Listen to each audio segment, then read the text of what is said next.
کئی بار میں گئی ان کے یہاں اور مجھے مزہ بہت آتا تھا جب وہ ہمیشہ مجھے یہ کہتی تھی چھوڑو اب پڑھائی لکھائی کی باتیں چھوڑو، کچھ گوسپ بتاؤ، کچھ اسکینڈل بتاؤ. بہت کم لوگ ہوتے ہیں جو کھلے دل سے اس طرح کی محبت دے پاتے ہیں اور دے کے خود شکر گزار ہوتے ہیں کہ آپ گئے اور آپ نے ان کی محبت قبول کی اور ان کے ساتھ آپ رہے بیٹھے. ان کی جو ایک انٹلیکچوئل پہنچ تھی، جو انٹلیکچوئل سطح پہ، اور جس کو کہتے ہیں شی واز ویری ایریوڈائٹ. اردو افسانے میں ان کی حیثیت جو ہے وہ ایک روایت کی ہے، ایک لیجنڈ کی ہے. آنے والا زمانہ بڑی مشکل سے یقین کرے گا کہ اردو زبان میں کبھی اس پائے کی بھی ایک ادیبہ پیدا ہوئی تھی.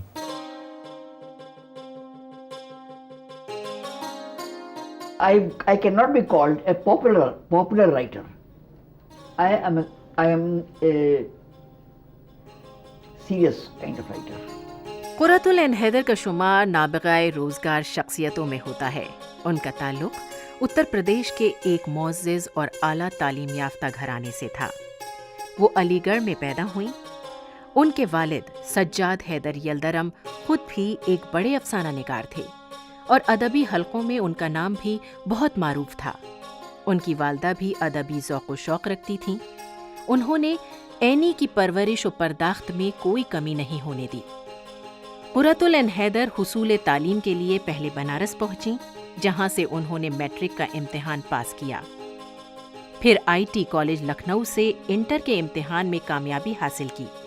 اس کے بعد وہ دہلی آ گئیں اور اندر پرست کالج میں BA میں داخلہ لیا.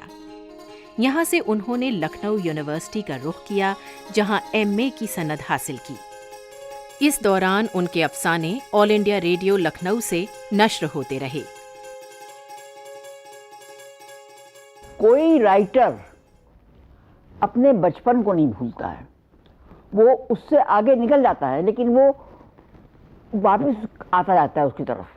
کہیں نہ کہیں سے کوئی چیز ڈھونڈ کے نکال لیتا ہے، اس میں سے اس کو شامل کر لیتا ہے اپنے حال میں. تو وہ ایسا ہے کہ اس کو ہم پیچھے بھول نہیں سکتے. تو وہ میں نے بھی یہی کیا اور میرے ساتھ یہ ہوا کہ میں نے زیادہ اس میں ڈویلٹ مور آن دیٹ. تو میں نے میرا ایک پورا لٹریچر ہے بچپن کے بارے میں. ہمارا پورا خاندان جو تھا وہ لکھنے پڑھنے والوں کا خاندان تھا. یعنی ہمارے والدین تو تھے ہی مشہور رائٹر تھے. ہمارے خاندان میں خاص بات یہ تھی جس کا ذکر مولانا علی میاں نے کیا ہے. مولانا علی میاں ندوی، انہوں نے کہیں لکھا ہے کہ ہمارے اس خاندان کے بارے میں کس کی قابل ذکر بات یہ ہے کہ اس کی عورتیں بھی اعلیٰ تعلیم یافتہ تھیں.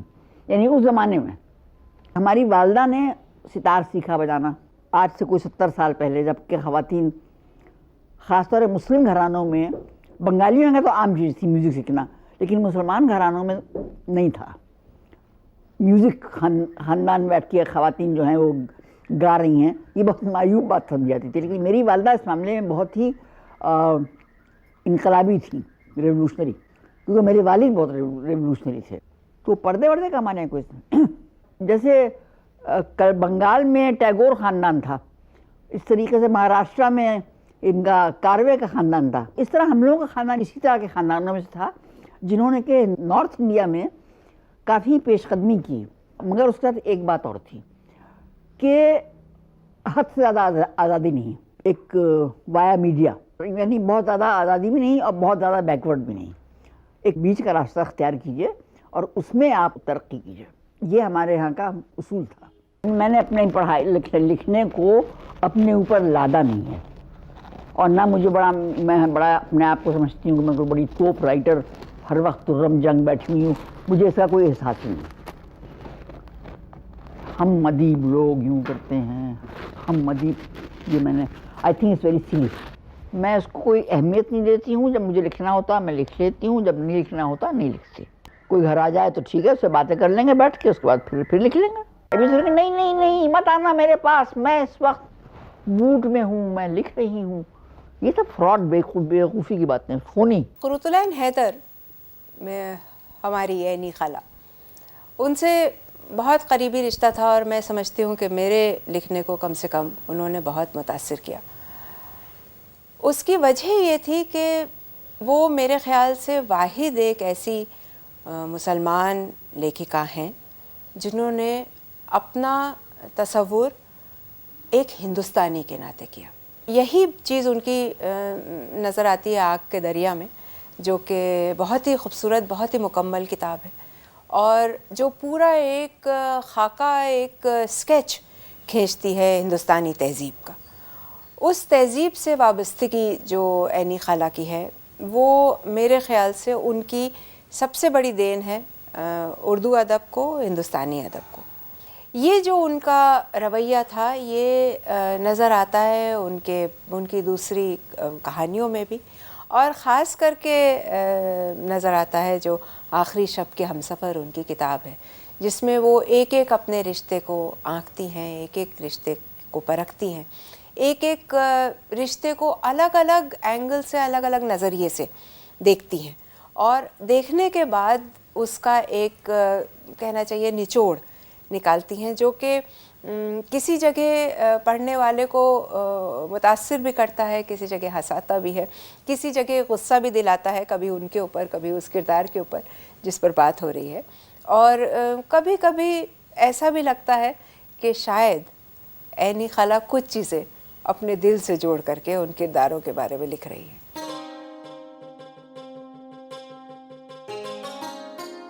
جب وہ آخری کتاب جو انہوں نے لکھی، جو کہ ایک طرح سے ہندوستانی ادب کا، خاص کر کے اردو ادب کا البم مانا جانا چاہیے، خیر جہاں دراز ہے، اس میں انہوں نے تصویریں شامل کیں، اور ہر اس ادیب کی تقریباً میرے خیال سے تصویر موجود ہے جو ان کے دور میں لکھ رہا تھا، سوچ رہا تھا، پڑھ رہا تھا، پڑھا رہا تھا، تنقید کر رہا تھا. اور یہاں تک کہ 15 برس کی کسی بچی نے ہائی اسکول کیا اور وہ بعد میں بہت بڑی ادیب بنی، اس کی وہ تصویر بھی 15 سال کی ان کے پاس موجود ہے، اور وہ اس کا حصہ ہے. قرۃ حیدر کی حیثیت میں سمجھتا ہوں کہ میں کیا، اردو افسانے میں ان کی حیثیت جو ہے وہ ایک روایت کی ہے، ایک لیجنڈ کی ہے. جہاں تک ان کی افسانہ نگاری کا تعلق ہے یا ان کے ناول ہیں، میں یہ سمجھتا ہوں کہ اردو میں اس طرح کے ناول یا اس طرح کے افسانے بہت کم لکھے گئے. ترقی پسندوں سے تھوڑا سا ان کا فاصلہ تھا.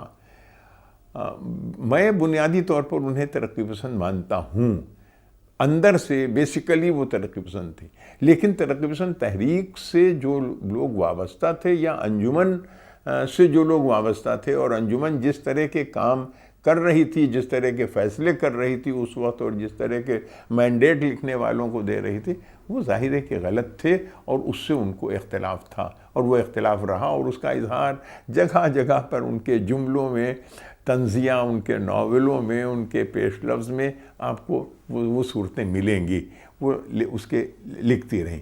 لیکن اگر آپ ان کے ناولوں کو بنیادی طور پر دیکھیں تو یہ آپ محسوس کریں گے کہ ان کے یہاں اندر سے جو ترقی پسندی کی لہر ہے وہ کبھی کم نہیں ہوئی.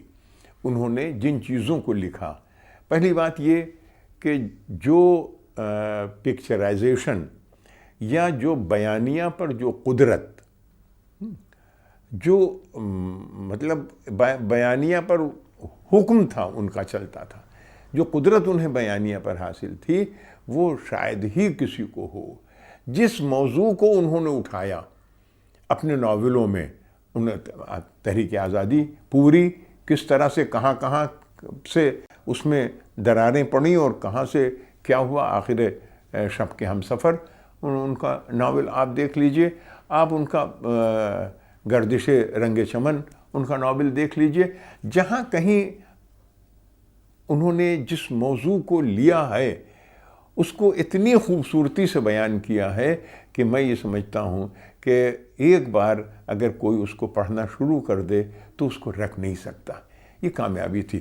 تو کسی چیز کو بیان کرنے کے لیے، لکھنے کے لیے، اور اس میں پرفیکشن اور حقیقت کی وہ لہر لانے کے لیے کسی ناول نگار کا یا کسی فنکار کا اس تجربے کو خود حاصل کرنا ایک بہت بڑی بات ہے کہ وہ جن کو کبھی کہا گیا پوم پوم ڈارلنگ، وہ جا کے جھگی میں جھوپڑی میں رہے کہ یہ عورت کیسے رہتی ہے، یا طوائفوں کی زندگی پر جو انہوں نے لکھا ہے، ان طوائفوں کی زندگی کے بارے میں کہاں سے ان کے پاس اطلاعات آئیں.